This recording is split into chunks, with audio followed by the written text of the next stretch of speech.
ఈ రెసిపీ చాలా simple. Carrot pieces cut చేసుకోండి చిన్న చిన్నవి, ఇవి ఫ్రై అయినప్పుడు కట్ అయిపోతాయి స్మాల్గా. పంప్కిన్ అండ్ ఆనియన్స్, కొంచెం కరివేపాకు, కొత్తిమీర, చిన్న గ్రీన్ చిల్లీ పీసెస్ తీసుకోండి.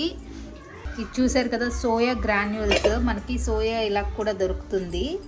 ఇది కొంచెం బాయిల్ చేసి బాగా స్ట్రెయిన్ చేసేయండి. ఫస్ట్ అయితే క్యారెట్ పంప్కిన్ వేసి బాగా ఫ్రై చేసేయండి. సాల్ట్, పసుపు, జీరా అండ్ మస్టర్డ్ సీడ్స్, ఆవాలు వేసి ఫ్రై చేసేయండి. ఆనియన్ వేసేస్తున్నాను.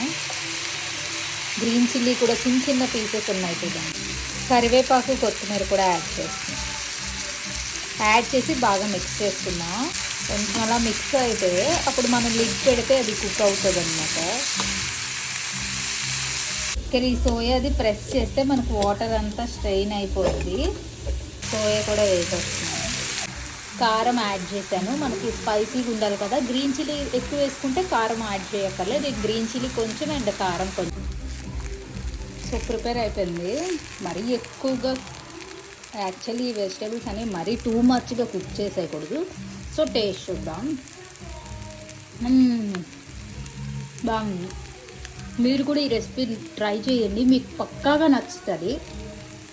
ఈ రెసిపీ నచ్చినట్టయితే ఒక లైక్ చేయండి, కమెంట్ కూడా చేయండి. Thanks for watching. Take care, bye. Subscribe చేసుకోవడం మర్చిపోద్దు.